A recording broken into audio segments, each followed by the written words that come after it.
अस्सलाम वालेकुम। नमस्ते, सत श्री अकाल। उम्मीद करता हूँ फिट होंगे, बेहतरीन होंगे, अपनी लाइफ अच्छे से एंजॉय कर रहे होंगे। हम तीनों की तरह देवों के देव महादेव एपिसोड 79 है, पार्ट 1 है। प्लीज लाइक शेयर सब्सक्राइब कर दें। फिर चलते हैं वीडियो की तरफ। इनका नाम है राणा मोहम्मद अली, मोहम्मद समीर खोखर, मौलवी Saqlain Iqbal. So guys let's start. आपने जिसे मेरे सामने खड़ा किया है स्वामी, वो तो इतना कुरूप है, इतना कुरूप है कि मुझे उससे घृणा होती है। मुझे भय लगता है उसे देखकर। और आप कहते हैं कि सती का विवाह उससे कर दूं? नहीं स्वामी, कदापि नहीं। मैं अपनी पुत्री को ये श्राप नहीं दे सकती, कदापि नहीं। प्रजापति, क्षमा कीजिए प्रजापति, किंतु ऋषि अंगिरा अत्यंत क्रोधित है। उन्होंने शीघ्र अतिशीघ्र आपको स्मरण किया है। कभी कभी श्राप भी वरदान के रूप में आता है। हमारे समक्ष और कोई विकल्प नहीं है प्रसूति। आप अपने मन को समझा लीजिए।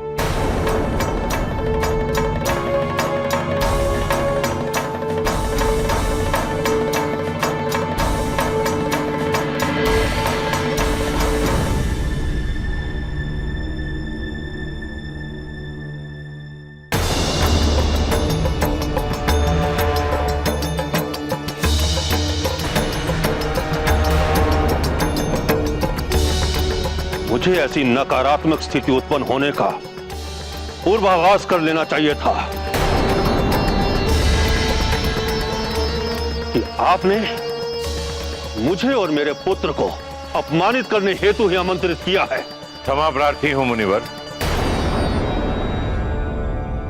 मेरे और मेरे परिवार का ऐसा कोई अभिप्राय नहीं था। प्रजापति के निवास पर अतिथि और देवों में कोई भेदभाव नहीं किया जाता। जब सारे संसार में प्रजापति और उसकी पुत्री का अपयश है, तब मैंने आगे बढ़कर आपका साथ दिया। आपकी कलंकित पुत्री को पुत्र वधू बनाना स्वीकार किया। यही नहीं, अपने पुत्र की इच्छा के विरुद्ध उसे आदेश दिया कि उसे सती के साथ ही विवाह करना होगा। अपनी प्रतिष्ठा को दांव पर लगाना पड़ा। क्या यही अपमान सहने के लिए? चलो पुत्र, प्रजापति के कुल में ज्ञानवान को नहीं, रूपवान को सम्मान दिया जाता है।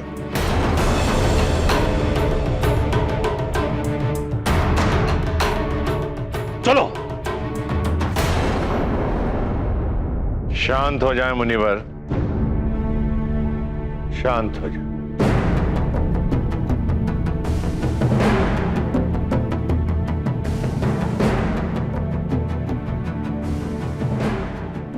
आपने मेरी पुत्री को स्वीकार किया,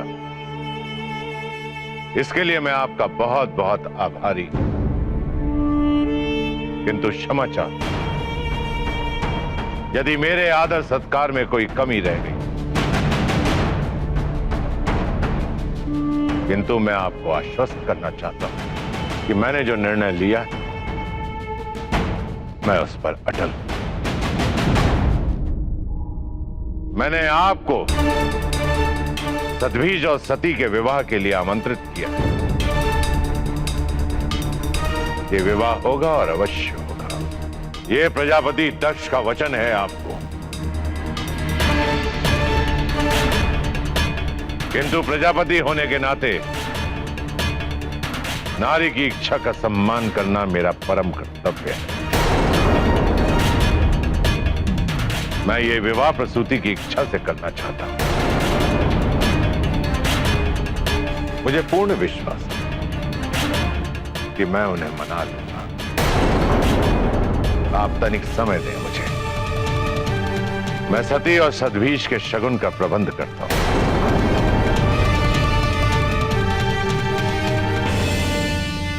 भृगु ऋषि, आप अतिथि का ध्यान रखिए। मैं शीघ्र उपस्थित होता हूं।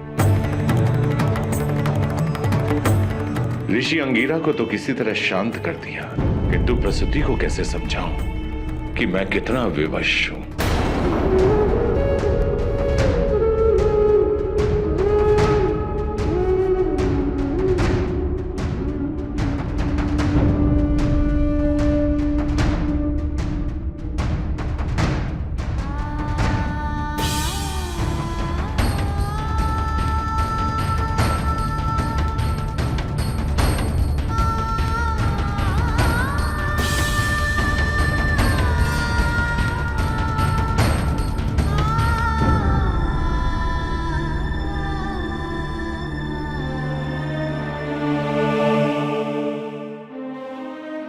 समय हो गया ना, चले।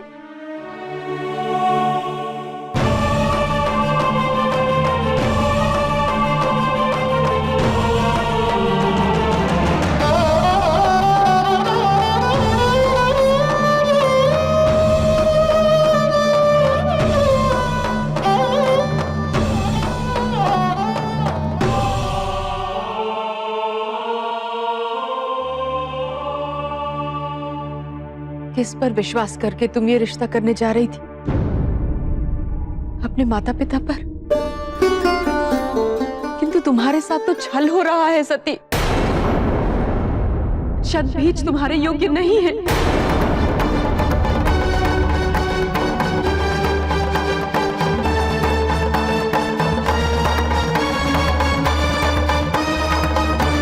वो इतना कुरूप है, इतना भयानक है कि तुम उससे विवाह तो क्या, तुम उसकी तरफ देख भी नहीं पाओगी।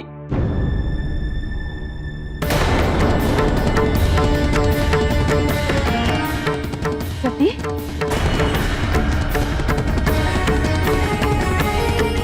तुम सुन रही हो ना मैं क्या कह रही हूं? उसे अस्वीकार कर दो सती, अस्वीकार कर दो। मैंने पिताजी को वचन दिया है मां।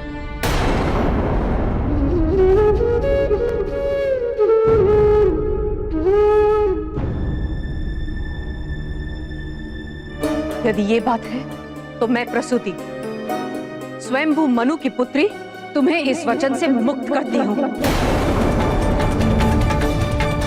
ले जी। और सतबीज जो है वो भी मेरे ख्याल में वो मना कर रहा था, उसकी मर्जी के खिलाफ ही ये सारा कुछ हो रहा है। क्योंकि होता है ना कि वो उसे लग रहा है किसी की जिंदगी खराब कर जिंदगी किसी की मेरी वजह से क्यों खराब होगी, तो मैं नहीं करना चाहता, तो वो इसलिए जो है उससे शादी नहीं करना चाह रहा। लेकिन उसके बाप जो है वो ज़ाहिर लालची है, और वो जो है वो जो ताकत है उसकी लालच में उसको मनाया गया है। अपने पुत्र को जो है वो ऑर्डर दिया गया है, तो वो उसको साथ लेके आया। लेकिन वो वखरी गुस्सा हुआ पड़ा है कि जी हमारा अपमान हो गया है, यहाँ पे ज्ञानवान का कोई जो है वो मूल्य नहीं है, यहाँ पे रूपवान जो है वो चलता है। तो इसलिए हमारी जो है बेइज्जती हो गई है, हमें स्वीकार नहीं किया गया, हमारा जो है सही से इस्तकबाल नहीं किया गया, हम जा रहे हैं वापस। तो लेकिन ये है कि उसको शांत कर दिया है प्रजापति ने, कुछ ना कुछ जो है वो बहाने बुने लगा के तो कह दिया कि मैं अपने फैसले पे अटल हूँ और वही होगा जो मैं चाहता हूँ। लेकिन जो है वो एक स्त्री की जो है वो उसकी भी जो है वो ख्वाहिश का जो है वो कदर की जाती है यहाँ पे हमारे प्रजापति के जो रूल हैं उसमें। तो अभी जो है वो कह रहा है कि प्रसूति की इजाज़त के बगैर जो है वो उनको मैं मना लूँगा और वो मान भी जाएँगी। तो लेकिन ये है कि उनको पता है प्रजापति को कि प्रसूति जी नहीं मानेगी। लेकिन आप दूसरी साइड पे देखें तो जो अपना सती जी हैं, वो उनको कोई फ़र्क नहीं पड़ रहा कौन कैसा है, क्या करता है, कौन नहीं है। क्योंकि उन्होंने दिल में पत्थर आके दे दिया है अपने पिताजी को जो वचन, के जिधर कहेंगे उधर शादी कर लूँगी, चाहे जैसा भी होगा वर। तो लेकिन जो है उनकी माँ जो है वो नहीं चाहती कि वो राज़ी करे। वो कह भी रही हैं कि अस्वीकार कर दें, लेकिन वो कह रही हैं कि नहीं मैंने वचन दिया हुआ। लेकिन अभी प्रसूति जी ने अपनी तरफ से जो है वो वचन से मुक्त कर दिया है सती जी को।